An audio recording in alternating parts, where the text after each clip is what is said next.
Alesia stands in her parents' living room, clutching her daughter Maddie's hand after losing their apartment in the earthquake. Her mother's words slice through the air. "We have no space for her," gesturing toward Maddie as if she weren't there. Maddie's small fingers tighten around Alesia's, her eyes wide with confusion. The spacious house echoes with silence as Alesia watches her sister's children run freely through multiple rooms. Something breaks inside Alesia's heart, but her voice remains steady. "Noted." This moment would change everything.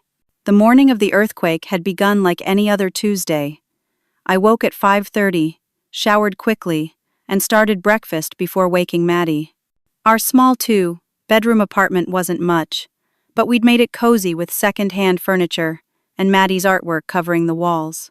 As a single mom working as a pediatric nurse, I stretched every dollar, but we were making it work. "Maddie, Bear, time to get up?" I called, gently rubbing her back as she clutched her stuffed giraffe. At 5 years old, my daughter had already developed a distinct personality, curious, determined, and surprisingly empathetic for her age. "5 more minutes, Mommy?" she mumbled, her blonde curls covering her face. "Not today, sweetheart. Mommy has early shift and you have kindergarten." Our morning routine flowed smoothly: breakfast, teeth brushing, hair combing battles, and the inevitable search for the right socks. I dropped Maddie at Little Sprouts daycare by 7:15 and headed to Franklin Memorial Hospital for my shift. I was checking a patient's when the first tremor hit. The floor swayed beneath my feet, and for a moment, I thought I was experiencing vertigo. Then the rattling began. "Instruments, monitors, windows, earthquake," someone shouted, and years of emergency drills kicked in. We moved patients away from windows, secured equipment, and tried to maintain calm while the world shook around us. The tremors lasted only 48 seconds, but they were powerful enough to topple buildings across the city. The moment the shaking stopped, my only thought was Maddie. Cell networks were jammed, so I couldn't call Little Sprouts. The hospital went into emergency response mode, and as much as I wanted to rush to my daughter, my duty to patients came first. 3 agonizing hours passed before I received word that Little Sprouts was safe, with no injuries. The building had suffered minor damage, but the staff had followed protocols perfectly. Only when my shift ended at 6 that evening could I finally collect Maddie, who ran into my arms with tear-stained cheeks. "I was so scared, Mommy," she whispered into my neck. "I know, baby. I was scared too. But we're together now." We drove toward our apartment building, only to find the street blocked by emergency vehicles. From a distance, I could see that half the structure had partially collapsed. An officer confirmed what I feared: the building was condemned. We wouldn't be allowed back in, not even to collect our possessions. "But all our things are in there," I protested. "I'm sorry, ma'am. The structural engineers say it could come down completely any time. Nobody goes in." Just like that, we were homeless. All we had were the clothes on our backs, my purse, and the small backpack of Maddie's school supplies. The Red Cross had set up temporary shelters at the local high school gym. We spent 3 nights there on cots among dozens of other displaced families. By day, I called every apartment complex in the area, only to hear the same response: nothing available, especially with so many people displaced by the earthquake. What few vacancies existed had skyrocketed in price, well beyond my budget. I exhausted every option before finally considering the one I'd been avoiding: calling my parents. Our relationship had been strained for years. My sister Jenna had always been the golden child, married to a successful accountant, mother to perfect twins Tommy and Taylor, living in a beautiful home just minutes from our parents. I was the disappointment who chose nursing over the law career they'd planned for me, who got divorced from Mark after only 3 years, who struggled as a single mother. But surely, in a crisis like this, family would step up. My parents lived in a sprawling 5-bedroom house in the affluent lakeside neighborhood. They had more space than they knew what to do with. Swallowing my pride, I called my mother. "Alesia," she answered with characteristic formality. "We've been watching the news. Terrible business, these earthquakes. Mom, our apartment building collapsed. Maddie and I have nowhere to go." A pause. "Well, of course you can come over to talk about it. Relief flooded through me. Thank you. We'll be there in 30 minutes. I filled a paper cup with bitter coffee from the shelter station and knelt beside Maddie. Hey, sweetie, we're going to visit Grandma and Grandpa. Maybe we can stay with them for a little while until we find a new home. Maddie nodded solemnly. She'd only met my parents a handful of times, holidays mostly, and they'd never shown much interest in her. But she was unfailingly polite around them, as if instinctively understanding they required her best behavior. When we arrived at their house, my sister's Tesla was in the driveway alongside my parents' Mercedes and Audi.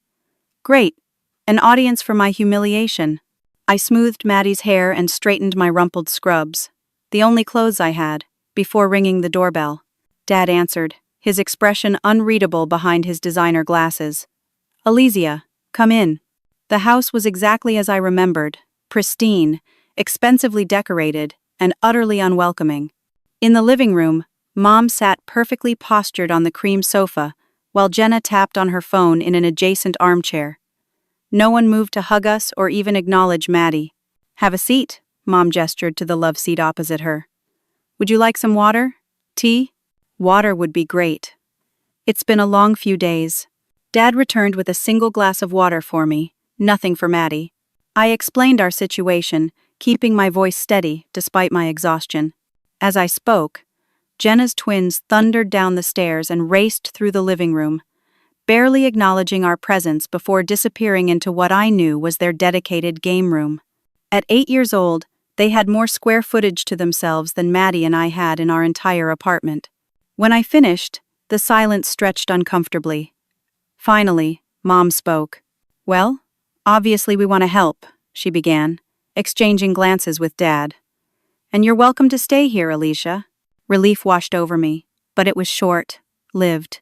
But, she continued, gesturing toward Maddie, we simply don't have space for her. The guest room is just large enough for one person. Perhaps she could stay with a friend from that daycare place? I stared in disbelief. You're saying you have room for me but not my 5-year-old daughter? It's not personal, Dad interjected. We're not set up for children her age. Our home isn't child-proofed. I glanced meaningfully toward the hallway where my nephews had disappeared, but Tommy and Taylor practically live here. That's different. Mom sniffed. They have their own rooms, of course, and the game room. We've designed spaces specifically for them. But not for Maddie, I stated flatly. As I said, we have no space for her, Mom repeated, looking directly at Maddie as she said it. I felt Maddie's small hand tighten in mine. The room tilted slightly, like an aftershock of the earthquake that had destroyed our home. But this destruction was deeper, cleaving something fundamental that I hadn't realized still existed. Hope that my parents might someday truly accept us. Noted, I said, rising to my feet. Thank you for clarifying where we stand. We won't take any more of your time. The drive away from my parents' house was silent, except for the occasional sniffle from Maddie in her booster seat. I gripped the steering wheel so tightly my knuckles turned white, focusing on the road to keep the tears at bay. I wouldn't cry. Not yet. Not where Maddie could see me. At a red light, I glanced in the rearview mirror. Maddie was staring out the window, her small profile solemn against the gathering dusk. Mommy? She finally whispered. Yes, sweetheart? Why doesn't Grandma and Grandpa have room for me? Their house is so big. The question pierced through me. How do you explain to a 5-year-old that her grandparents simply didn't want her there? That they valued their pristine environment over her safety and well-being? Sometimes, Maddie, Bear, I began carefully, people make choices about how they use their space. It's not that they don't have enough room. It's that they choose not to make room. But Taylor and Tommy have rooms. I know, honey. Did I do something wrong? I promise I'll be extra good. I won't touch anything. No, baby. You didn't do anything wrong. I pulled into a gas station parking lot, put the car in park, and turned to face her. Listen to me. You are perfect exactly as you are. This isn't about you being good or bad. This is about grown-up problems that have nothing to do with you. Her bottom lip quivered. Then why don't they want me? I unbuckled my seatbelt and climbed into the back seat beside her, pulling her into a fierce hug. Some people don't know how to see the wonderful things right in front of them. That's their loss. But you and me? We're a team, and we're going to figure this out together. She nodded against my shoulder, and I felt her small body relax slightly. Where are we going to sleep tonight? It was the question I'd been dreading. The shelter was full to capacity when we left. Most hotels were either damaged by the earthquake or filled with displaced residents. I had exactly $2,300 in my checking account, all of my emergency savings, and no credit card. I'm going to call my friend Tara, I said with more confidence than I felt. Tara and I had been roommates in nursing school, but we hadn't spoken regularly in years, just occasional text messages on birthdays and holidays. To my surprise, Tara answered on the second ring. Alizia? Oh my God, are you okay? I heard about the earthquake. I explained our situation as succinctly as possible, my voice finally breaking when I mentioned my parents' rejection. They said, "What? In front of Maddie?" Tara's outrage was validating.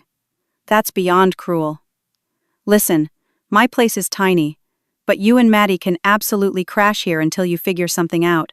I'm in Westridge Apartments, Unit 14B. Come right over. Relief flooded through me.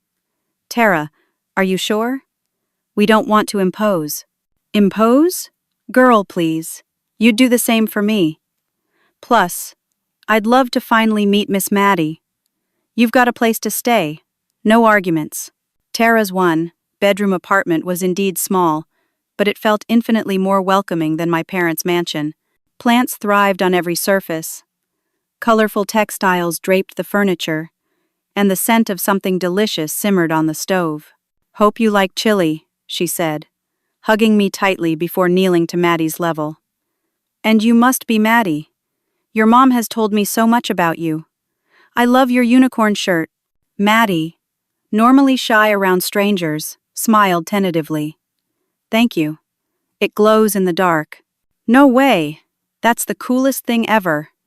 We'll have to turn off the lights later to see it.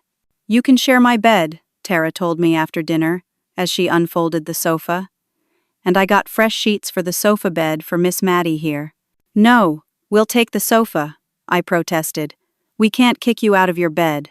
It's already decided, Tara said firmly. The sofa bed isn't great for adult backs, trust me. But it's perfect for little ones.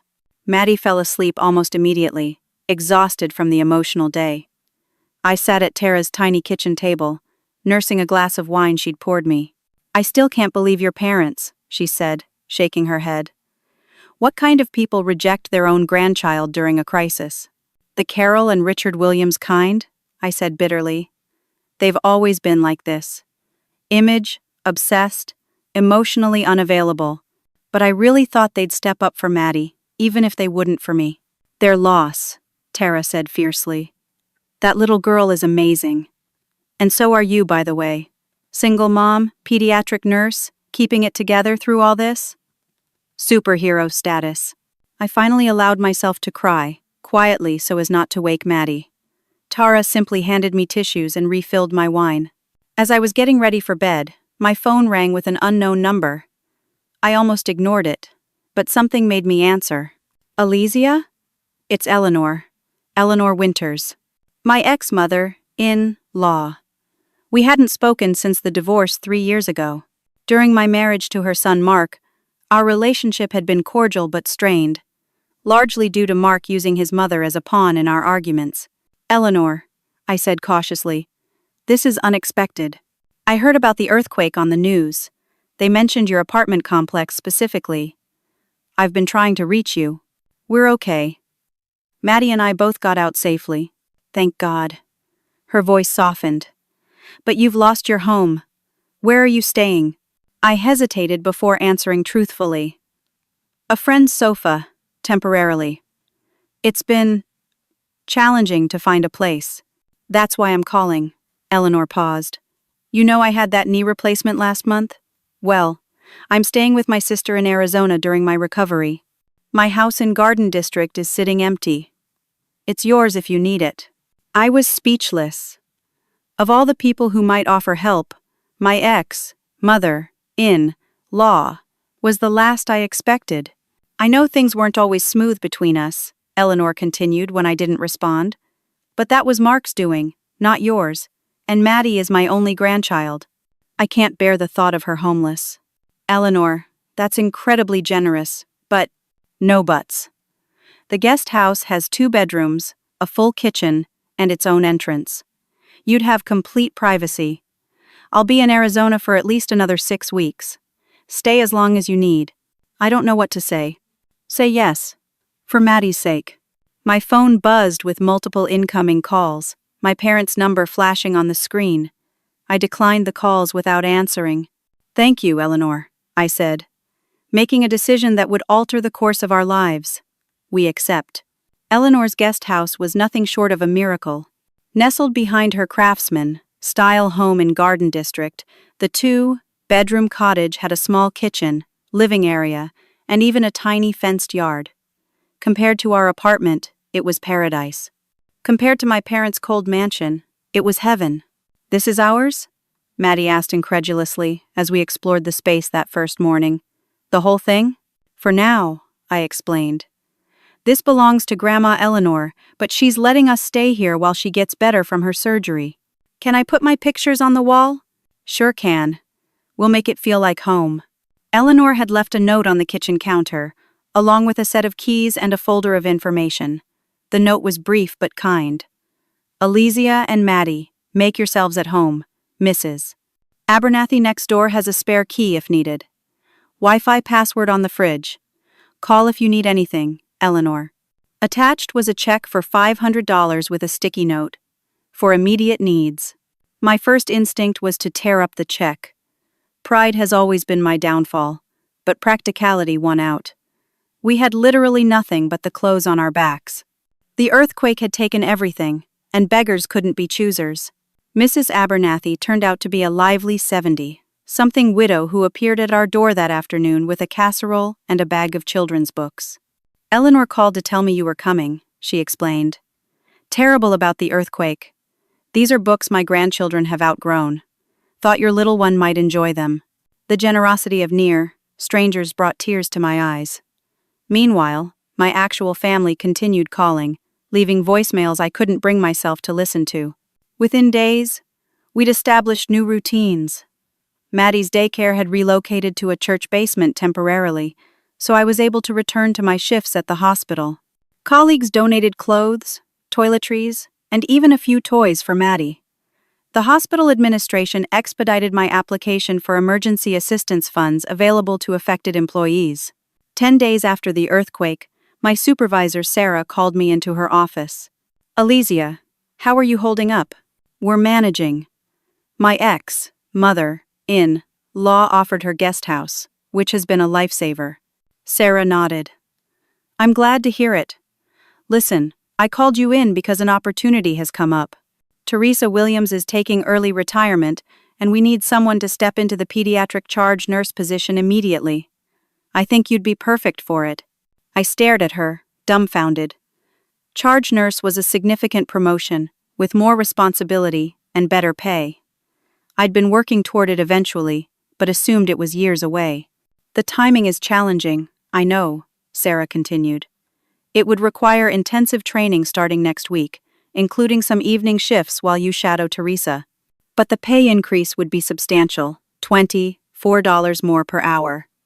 That might help with finding a permanent housing situation. The opportunity was incredible, but the logistics seemed impossible.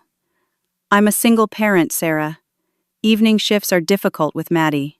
I thought you might say that. The hospital is expanding the employee childcare center hours specifically because of staff displaced by the earthquake. Maddie could stay there during your training period. After that, you'd mostly work days, with only occasional evenings. It was like the universe was finally aligning in our favor. When do I start? Monday. And Alizia? You deserve this. Earthquake or not, you were next in line for promotion. This just accelerated the timeline. That evening, I called Eleanor to share the news. To my surprise, she answered, That's wonderful, Alizia. I always knew you were destined for more. The only complication is childcare during training. The hospital center closes at 7, but some training shifts go until 9. What about Mark? Couldn't he help with his daughter? I sighed. Mark moved to Seattle last year. He sees Maddie maybe twice a year, That boy, Eleanor muttered. Never did understand responsibility. She paused. What if I came back early? What? No, Eleanor. Your recovery is progressing ahead of schedule. My physical therapist says I'm doing remarkably well. I could fly back next week, stay in the main house. Maddie could come over after daycare on your late nights. I couldn't ask you to do that. You're not asking. I'm offering. She's my granddaughter, Alesia. And frankly, I've missed too much of her life already because of my son's poor choices. The contrast between Eleanor's generosity and my own parents' rejection couldn't have been starker. It was becoming increasingly clear that family had little to do with blood relation. Over the next week, I prepared for my new role while continuing to ignore my parents' calls. Jenna texted repeatedly, "Mom and Dad are really upset. Please just call them." I finally replied, "I'm focusing on stability for Maddie right now. Tell them I'll reach out when I'm ready." Eleanor returned as promised, moving back into her main house while we remained in the guest house. On my late training days, Maddie would spend evenings with her, and to my amazement, they bonded quickly. "She's nothing like I remember," I confessed to Tara during a quick coffee catch up. The Eleanor I knew during my marriage was cold, judgmental. Maybe Mark was the problem, Tara suggested. Some people bring out the worst in others. Maybe. I stirred my coffee thoughtfully. Or maybe losing Mark made her realize what actually matters. She talks about Maddie like she's precious gold. Smart woman, Tara grinned. Maddie is precious gold. One evening, I returned from training to find Eleanor and Maddie at the kitchen table in the main house, looking through photo albums. "Mommy, Grandma Eleanor has pictures of you and Daddy when you were younger." I tensed, uncertain how I felt about Maddie seeing photos from my failed marriage. But Eleanor met my eyes with understanding. "I thought Maddie should know that there were happy times too," she said quietly. "That her existence comes from love, even if that love changed." Later, after Maddie was asleep, Eleanor and I sat on her back porch with glasses of iced tea. "Mark was always difficult," she said abruptly. "Even as a child. Charming when he wanted something, but selfish at his core. I failed him as a mother. I indulged his every whim, never taught him consequences."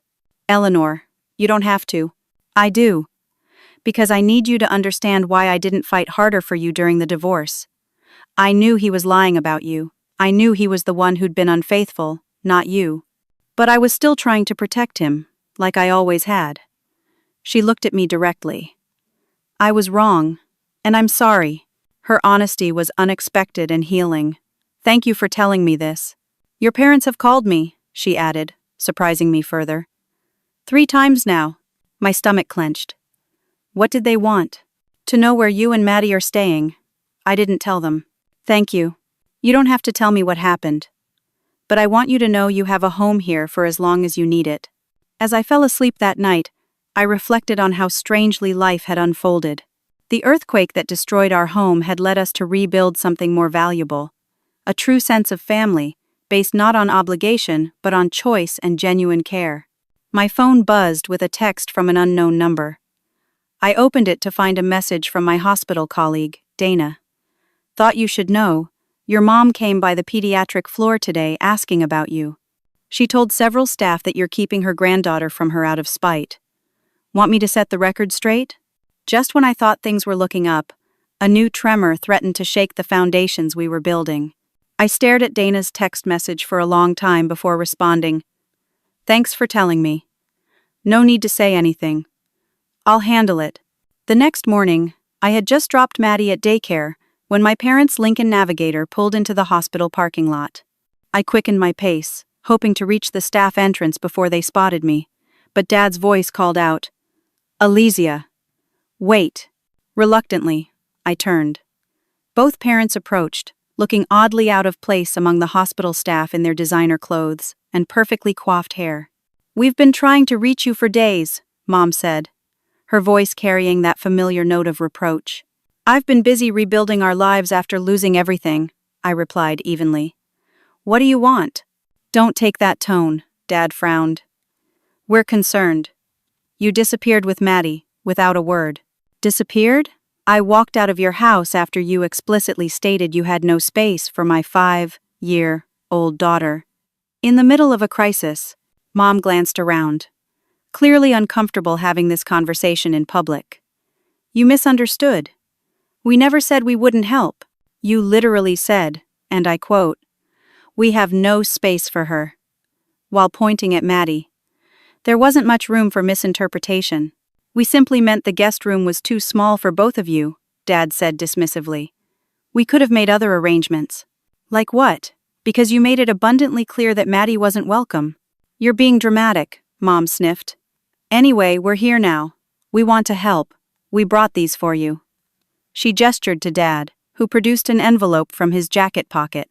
Inside was a check for $5,000 and a brochure for Lakeside Apartments, one of the most expensive complexes in the city. They have immediate availability in their 2-bedroom units, Dad explained. We called ahead. The check should cover first and last month's rent, plus deposit. The gesture might have seemed generous to an outsider, but I recognized it for what it was. A convenient way to absolve themselves of guilt without actually having to accommodate us in their home. My shift starts in 5 minutes, I said, handing back the envelope. Thank you for the offer, but we're settled elsewhere for now. Where are you staying? Mom pressed. Your sister said you won't tell her either, because I need space right now. Space to process how my own parents rejected their grandchild during the worst crisis of our lives. Now you're just being vindictive, Dad accused, using Maddie to punish us. I felt my professional composure slipping. Punish you? You think this is about punishment? This is about protecting my daughter from people who clearly don't value her. Of course we value Madison, Mom said, using the formal name they'd insisted on despite my preference for Maddie. She's our granddaughter. When it's convenient. When it fits your image. But not when we actually needed you. I checked my watch. I have to go. My patients are waiting. This isn't over, Elijah, Dad called after me. We're family. You can't just shut us out. I turned back briefly. Family is as family does. Right now, you're just related to us. Throughout my shift, their visit gnawed at me. Were they right? Was I being vindictive by keeping Maddie away? No, I decided. This was about establishing healthy boundaries, not revenge. That evening, I recounted the encounter to Eleanor as we prepared dinner together in her kitchen while Maddie played in the living room. They brought you money instead of an apology, Eleanor observed, dicing onions with practiced precision. Typical of certain types of parents. They think resources equal love. The irony is, if they'd simply apologized and acknowledged how hurtful their rejection was, I might have been open to rebuilding bridges. Some people find apologizing impossible. It requires admitting they were wrong. My phone buzzed with a text from Jenna. Parents told me about seeing you today. They're really broken up about this, Alice. Please talk to them. I showed Eleanor the message. Your sister, she said thoughtfully. Is she like them? Yes and no.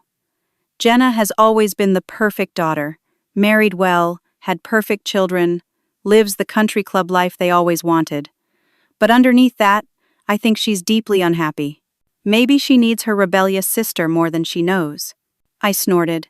I'm hardly rebellious. I'm a pediatric nurse who plays by the rules. You chose your own path instead of theirs. To some parents, that's the ultimate rebellion.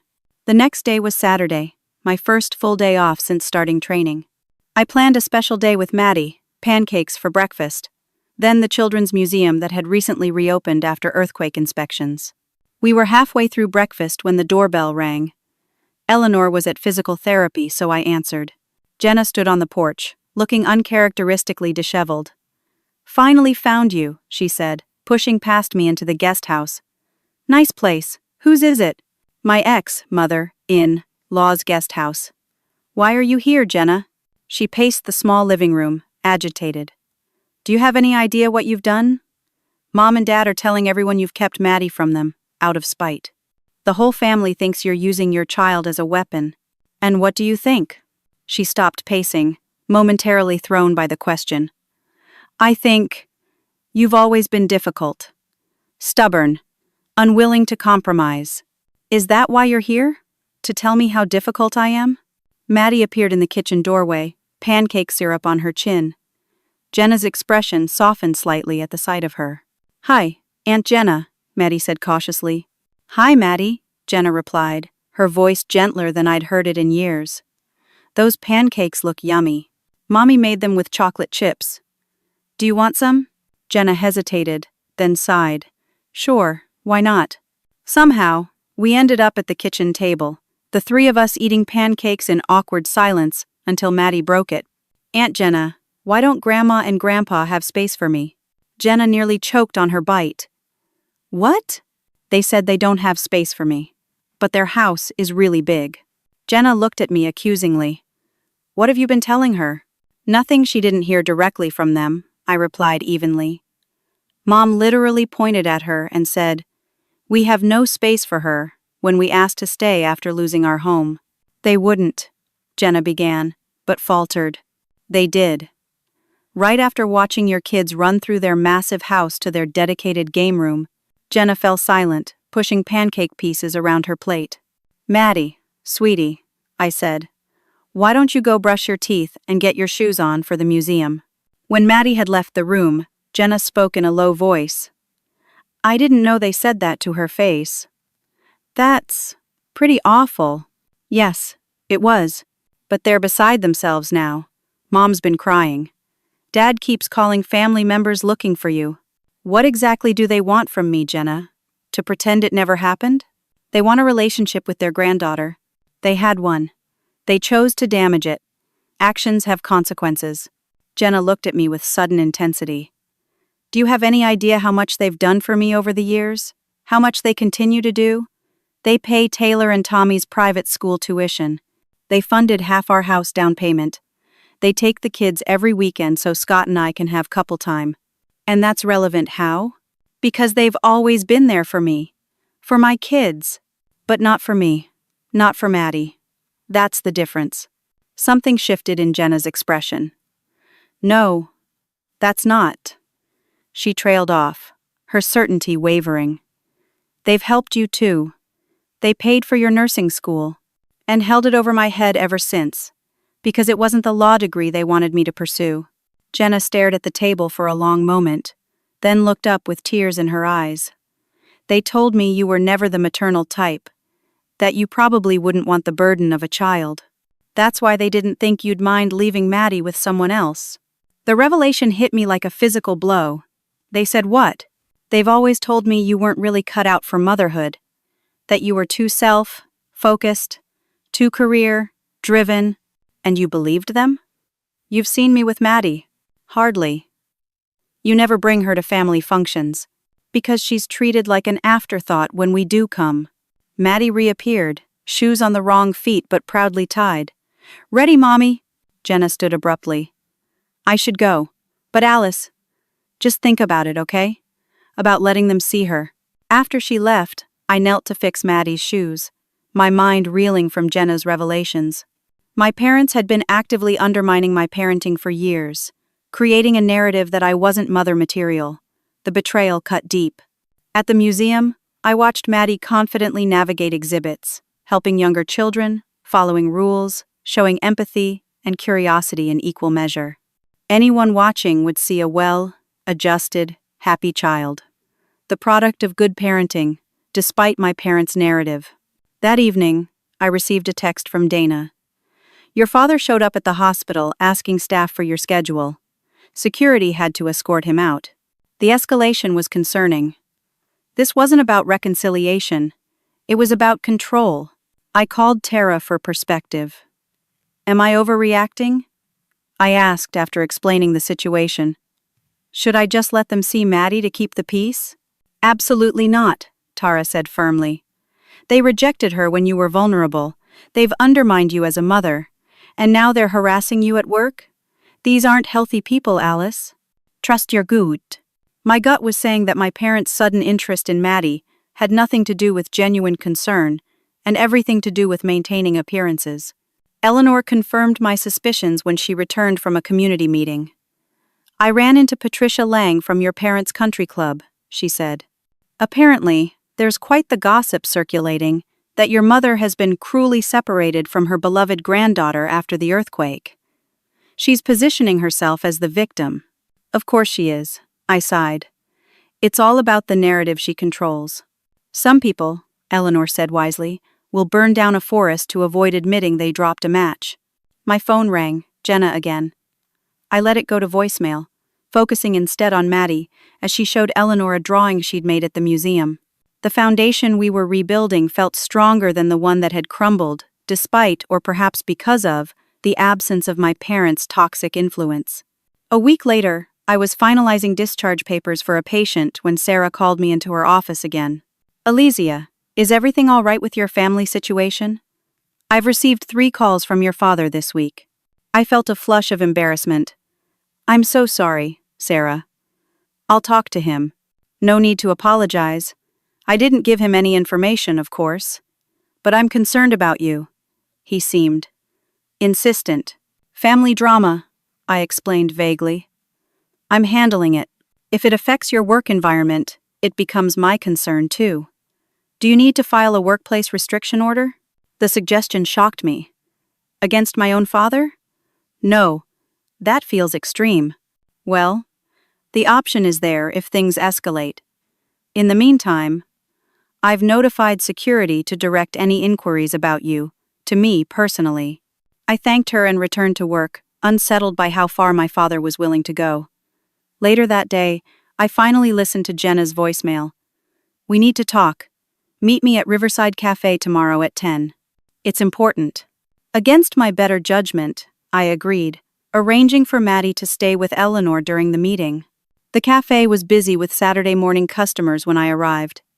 Jenna sat in a corner booth, fidgeting with a sugar packet.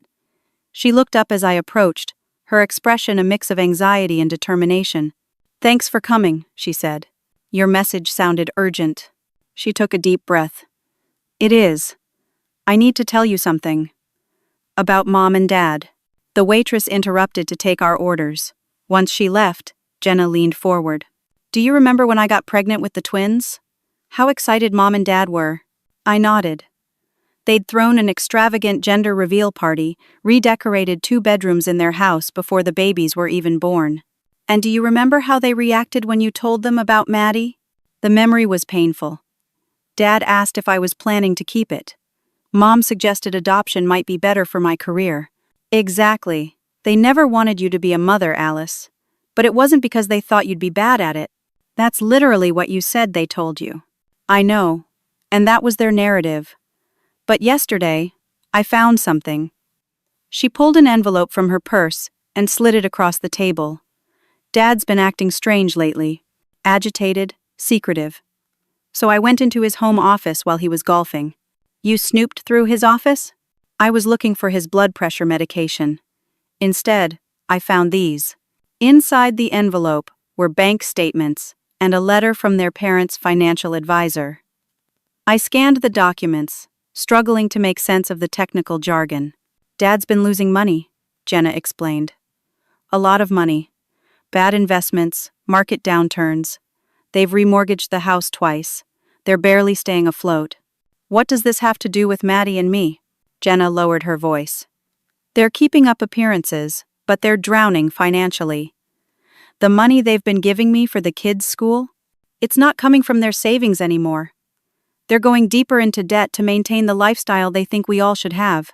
I still don't understand the connection. When you showed up needing a place to stay, they saw it as another financial burden. But they couldn't say that outright. It would reveal their situation. So they created an excuse about not having space for Maddie. The realization dawned slowly. They were willing to take me in alone because one adult wouldn't significantly impact their expenses. But a child would need food, clothes, possibly therapy after the trauma of the earthquake. Jenna finished. Things they couldn't afford without further straining their finances. But they offered me money for an apartment afterward. For appearance's sake. They knew you'd refuse. Dad was relieved when you did. I sat back, processing this revelation. So all this drama, all this pursuit of Maddie now, what's that about? Image, Jenna said simply. Several of their friends have asked about you and Maddie since the earthquake. It looks bad that you're not staying with them. They need to control the narrative. And you? Where do you stand in all this? Jenna looked down at her untouched coffee. I've been complicit. For years. I accepted their favoritism because it benefited me and my family. I ignored how they treated you because acknowledging it would mean facing my own role. Why tell me now? Because what they said to Maddie crossed a line, and because. Her voice broke slightly. Because I saw how Taylor asked about her cousin yesterday. When is Maddie coming to play again? And I realized my kids are watching. They're learning from this dysfunction, just like we did. Our food arrived, but neither of us touched it. There's more, Jenna continued reluctantly. Mom and Dad are talking about pursuing grandparents' rights, legally forcing visitation with Maddie. They can't be serious. They consulted a lawyer last week. Dad thinks he can use his connections to expedite a case. The threat sent ice through my veins. I couldn't afford a protracted legal battle, especially not against my well-connected father. Jenna, I need you to be completely honest with me right now. Do they actually care about Maddie? Or is this just about winning? She met my eyes directly. It's about winning. About control. They can't stand that you walked away and are managing without them. The confirmation hurt, but also steeled my resolve. Thank you for telling me this. What will you do? Protect my daughter. By any means necessary. When I returned to Eleanor's, I found her teaching Maddie how to roll out pie dough in the kitchen. Flour dusted both their noses, and they were laughing together. Mommy, we're making apple pie. I can see that, sweet pea. It looks delicious. Eleanor glanced at my expression. Maddie, why don't you go wash your hands while I talk to your mom? When Maddie had left, Eleanor wiped her hands on her apron. Bad news? I filled her in on Jenna's revelations and the threat of legal action. Grandparents' rights? Eleanor scoffed. On what grounds? You're a fit parent with a stable home environment. Dad has connections in the local courts. And they have resources for legal fees that I don't. Eleanor considered this. I might know someone who could help. My late husband's law partner specializes in family law. Let me make a call. Later that evening, after Maddie was asleep, I sat on the porch swing reflecting on the day's revelations. My promotion training was going well, Eleanor's house provided safety, and Maddie was thriving despite the upheaval.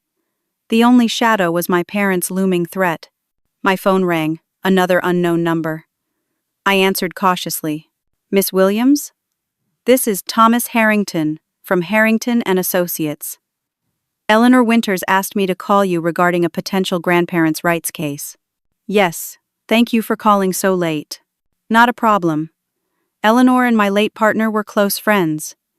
Now, based on what she's told me, your parents would have an extremely weak case. Oklahoma law strongly favors parental rights, unless there's evidence of unfitness. They have resources and connections, I worried. So do I, he replied confidently. I've opposed your father in business litigation before.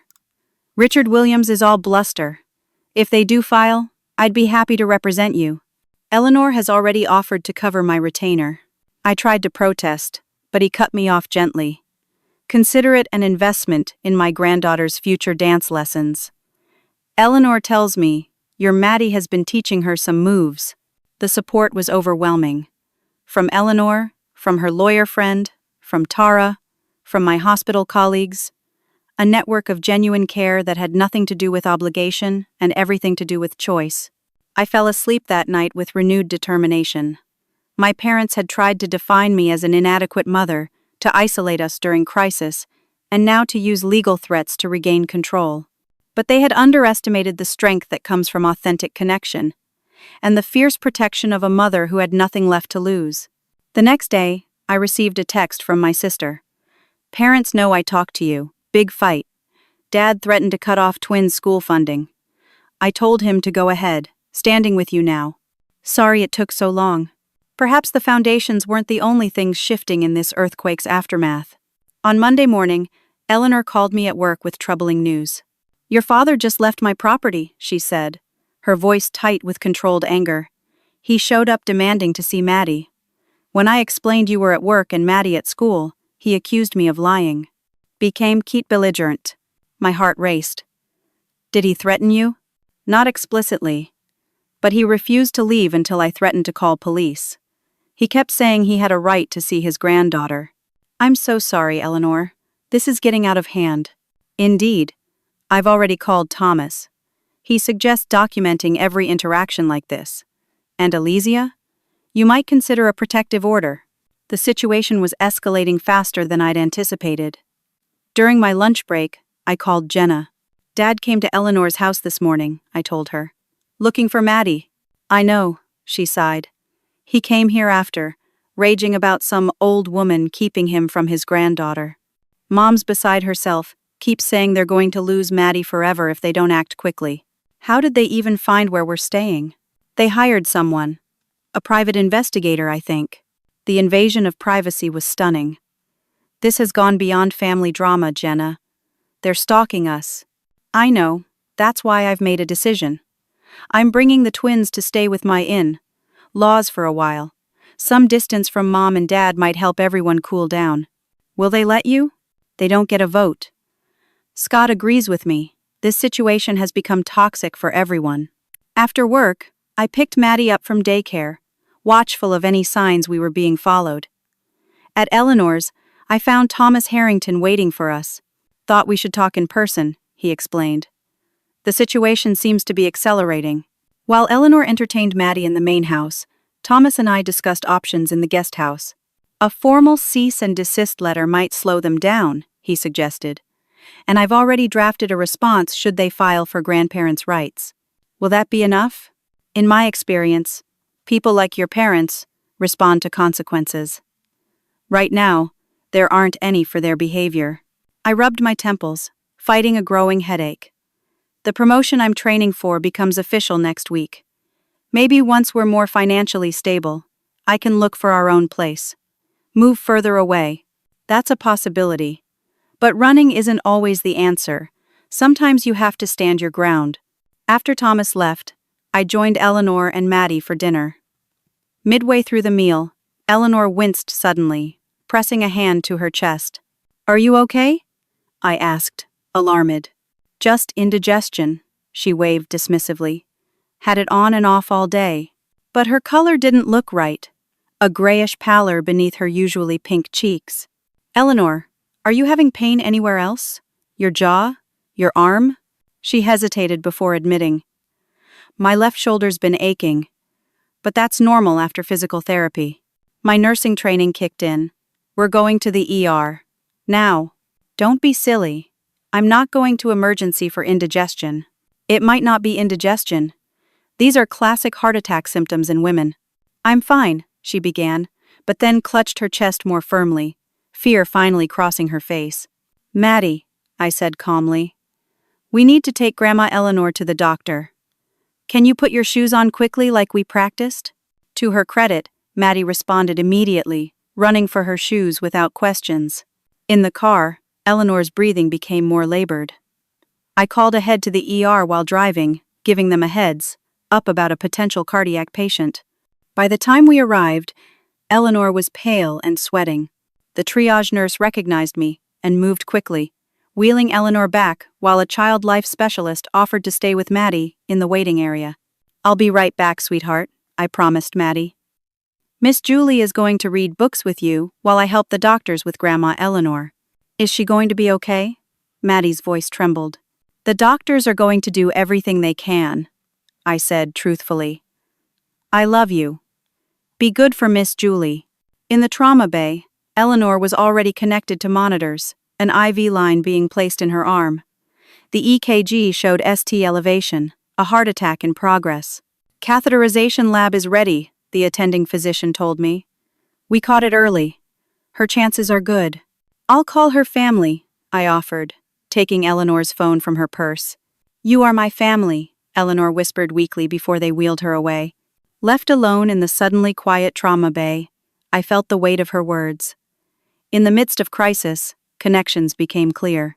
Eleanor, once practically a stranger, had become more family to us than my biological parents. In the waiting area, I found Maddie curled against Miss Julie, her eyes heavy with sleep. It was well past her bedtime. Any news? Julie asked softly. They've taken her to cath lab. Could be a while. I glanced at Maddie. I should get her home, but I hate to leave Eleanor. Why not call someone to stay with Maddie at Eleanor's? Then you can wait here. It was a sensible suggestion, but who could I call? Tara was working night shift. My colleagues were either working or had their own families. Reluctantly, I called Jenna. I need a favor, I explained the situation. Could you come stay with Maddie at Eleanor's while I wait at the hospital? I'll be there in 20 minutes, she promised without hesitation. When Jenna arrived, Maddie was fully asleep in my arms. We transferred her to Jenna's car, then to bed at Eleanor's, without waking her. Thank you for doing this, I told Jenna sincerely. Especially with everything going on. We're sisters, she said simply. This is what family should do. I returned to the hospital to wait for news about Eleanor. 2 hours later, the cardiologist emerged with cautiously optimistic news. We placed 2 stents. She's stable, but not out of the woods. The next 24 to 48 hours will be critical. Eleanor was transferred to ICU, unconscious, but stable. I sat by her bed, holding her hand, overwhelmed by how quickly life could change. Again, around 2 in the morning, movement at the ICU doors caught my attention. My parents stood in the hallway, watching through the glass. My father's face was thunderous, my mother's pinched with disapproval. How had they found us here? Jenna must have told them. I stepped into the hallway, pulling the door closed behind me. What are you doing here? Jenna told us about Eleanor, Mom said. We came to check on Maddie. Maddie is fine. She's with Jenna. At Eleanor's house, we presume, Dad said coldly. Where you've been hiding? We haven't been hiding. We've been living our lives without your interference. This has gone far enough, Dad stepped closer. You're coming home with us now. Both of you. This situation with strangers taking in our daughter and granddaughter is unacceptable. Eleanor isn't a stranger. She's family in every way that matters. She's your ex-mother-in-law, Mom scoffed. A convenient resource you're exploiting. The accusation was so backward it nearly made me laugh. Is that what you think this is? Eleanor offered us shelter without conditions. She's shown Maddie more genuine love in 3 weeks than you have in 5 years. We're through discussing this, Dad declared. We're going to Eleanor's now to collect Maddie. Absolutely not. You show up at her house in the middle of the night, you'll find police waiting. Jenna has instructions to call them if anyone besides me arrives. His face reddened, dangerously. You ungrateful, Richard. A weak voice interrupted from the doorway. Eleanor stood leaning heavily against the frame, her hospital gown hanging loosely on her small frame, IV pole at her side. Enough. Mrs. Winters, my mother began with forced politeness. This doesn't concern you. Alicia and Maddie are staying in my home. That makes it my concern. Despite her physical weakness, Eleanor's voice carried authority. Now, I suggest you leave before I have security escort you out. I may be recovering from a heart attack, but I can still push this emergency call button. For a tense moment, I thought my father might argue further. But something in Eleanor's steady gaze made him back down. This isn't over, he muttered as they turned to leave. Eleanor, you should be in bed, I said once they'd gone, helping her back to her room. Couldn't let you face them alone, she said, settling back against the pillows. Heard everything. I'm sorry they came here. That they spoke about you that way. People reveal themselves in crisis, she said tiredly. Your parents have shown who they are. But so have you, Alicia. I'm proud of how you've handled everything. Tears pricked my eyes. I should be taking care of you, not the other way around. We take care of each other. That's real family.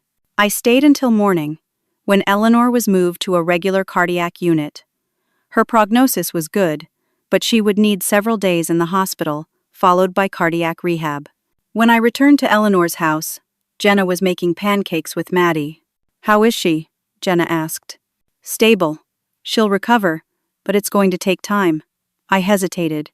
Did you tell Mom and Dad where I was? Jenna's expression fell.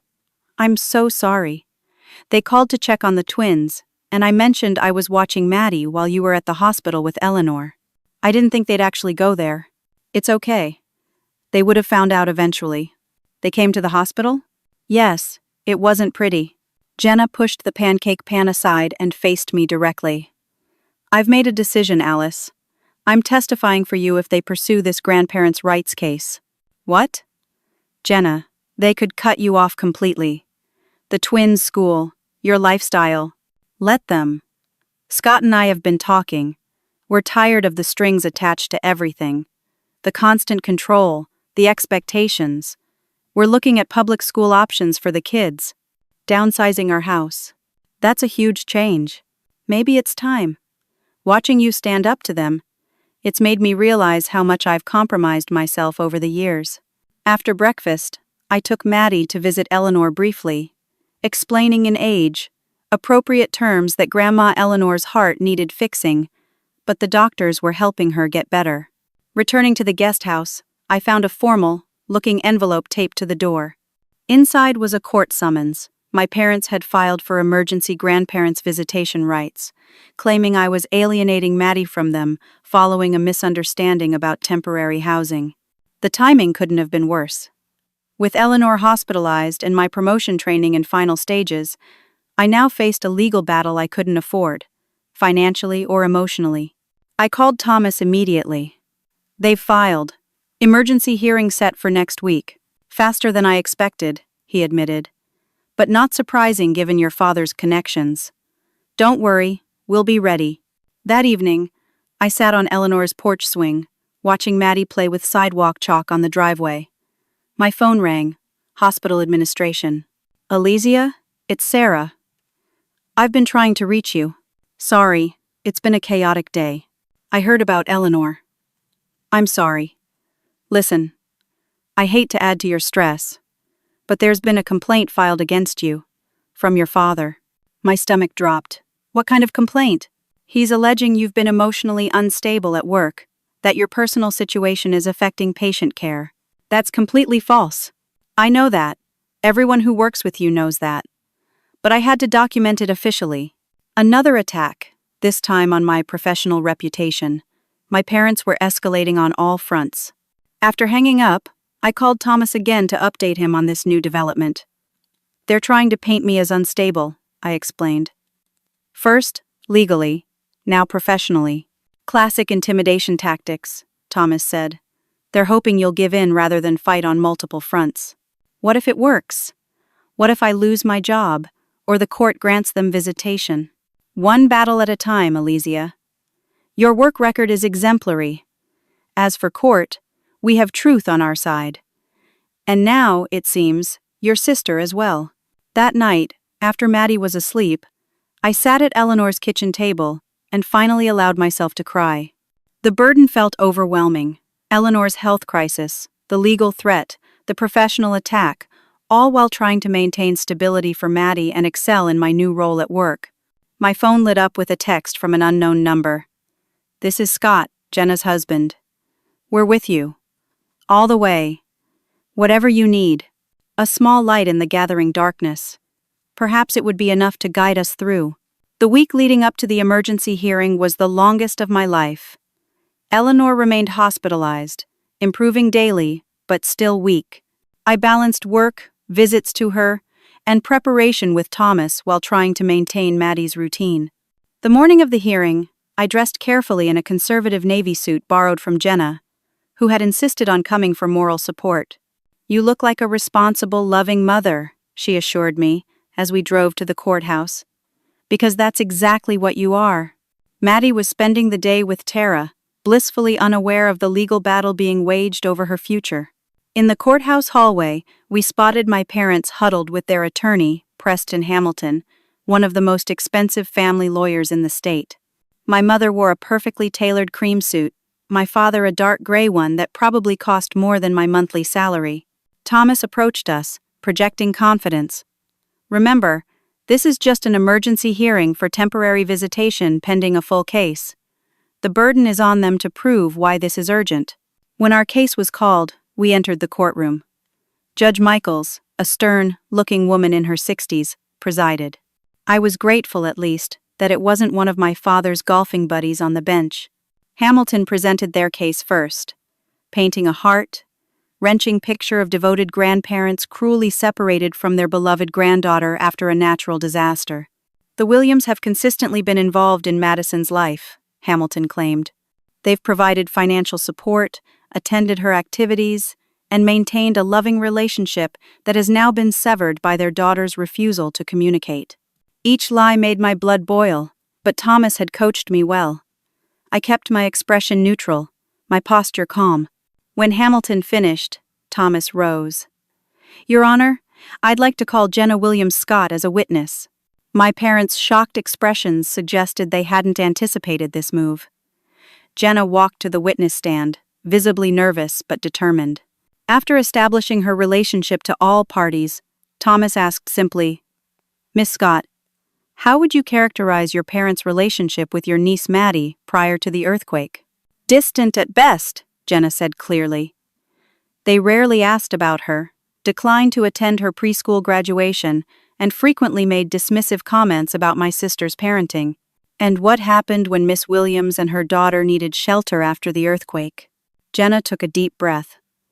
"My parents explicitly stated they had no space for Maddie in their 5-bedroom home, despite having multiple guest rooms and a dedicated game room for my children."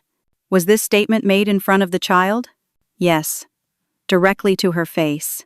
Thomas continued methodically, establishing through Jenna's testimony a pattern of favoritism, conditional support, and emotional manipulation. By the time he finished, my mother was dabbing at her eyes with a monogrammed handkerchief, playing the victim for the judge's benefit. When it was my turn to testify, I spoke truthfully about the rejection, the subsequent harassment, and my concerns about my parents' true motivations.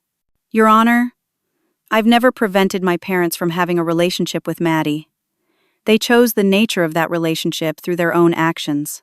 I'm simply trying to protect my daughter from the emotional harm of conditional love." Hamilton's cross-examination was aggressive, attempting to portray me as emotionally unstable and vindictive. He brought up my divorce, my financial struggles, even Eleanor's heart attack as evidence of a chaotic environment. "And isn't it true," he pressed, "that you've been using your ex-mother, in-law's medical crisis to further alienate Madison from her rightful grandparents?" Thomas objected immediately, and Judge Michaels sustained it. When all testimony concluded, the judge called a brief recess to consider her ruling. In the hallway, my father approached, his voice low. "It's not too late to end this, Alesia. Drop the theatrics, bring Maddie home where she belongs, and we can all move forward." "This isn't theatrics, Dad. This is me protecting my daughter from the same conditional love that damaged me." His expression hardened. "You always were difficult, never knew what was good for you." "On the contrary," I replied steadily, "I finally do know what's good for us." When court resumed, Judge Michaels delivered her ruling. "Having heard testimony from all parties, I find insufficient evidence to grant emergency visitation rights to the petitioners. The minor child is not in danger, nor is there evidence that immediate visitation is in her best interest. The request for emergency relief is denied. A full hearing will be scheduled in 60 days if petitioners wish to pursue their claim." Relief flooded through me. We'd won this round. Outside the courthouse, Jenna hugged me tightly. "You did it." "We did it," I corrected her. "I couldn't have done this without you. I should have stood up to them years ago." Thomas joined us, briefcase in hand. "Good outcome today, but stay vigilant. They may pursue the full case, or find other ways to pressure you." I nodded, understanding this was likely just the beginning. When I collected Maddie from Tara's apartment, she greeted me with a crayon drawing of what appeared to be 4 stick figures. "Who's in your picture?" I asked, kneeling to her level.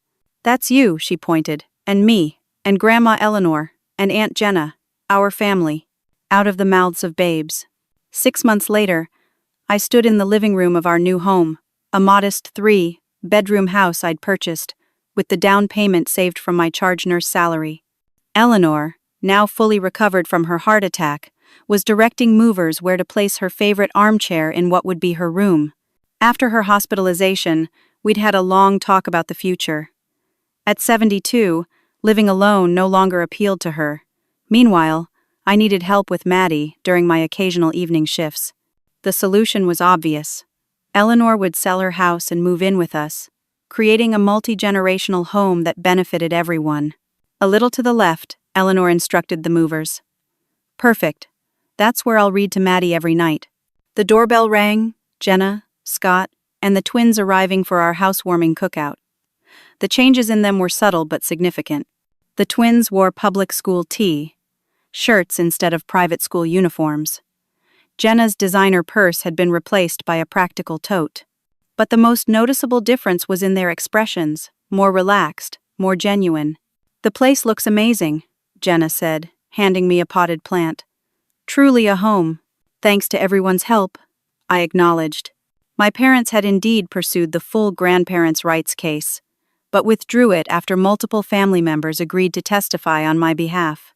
Their final attempt at control had exposed their true nature to the extended family, eroding their carefully constructed image. They'd eventually sent a formal apology letter, drafted by their attorney, probably to save face within their social circle. I'd acknowledged it, but maintained firm boundaries. They could send cards to Maddie, but direct contact would happen only when she was older and could decide for herself. In the backyard, Tara helped Scott set up the grill, while the twins showed Maddie their new soccer moves. Eleanor supervised from a lawn chair, occasionally offering coaching tips that made the children giggle. This was family, chosen, blended, bound by love rather than obligation. As evening fell, neighbors arrived, Mrs. Abernathy from Eleanor's old neighborhood, my colleagues from the hospital, even Thomas and his wife. Our home filled with laughter, conversation, and the warm glow of genuine connection. After dinner, as everyone gathered for dessert, Maddie tugged at my shirt. "Mommy, can I ask a question?" "Of course, sweetheart." "Our new house has lots of rooms," she observed, her expression serious. "Does that mean we have enough space for everyone?" The question hung in the air, loaded with meaning that even a now, 6-year-old couldn't fully comprehend. I knelt down, meeting her eyes. "Space isn't about the size of your house, Maddie. It's about the size of your heart. Some people live in mansions but have hearts too small to welcome others. And some people live in tiny apartments but always find room for someone who needs it." I glanced around at our gathered guests. Each one had offered support when we needed it most. "We will always have enough space for people who truly care about us. That's a promise." Maddie considered this, then nodded with the solemn wisdom of childhood. "Like when I make room for new friends at the lunch table?"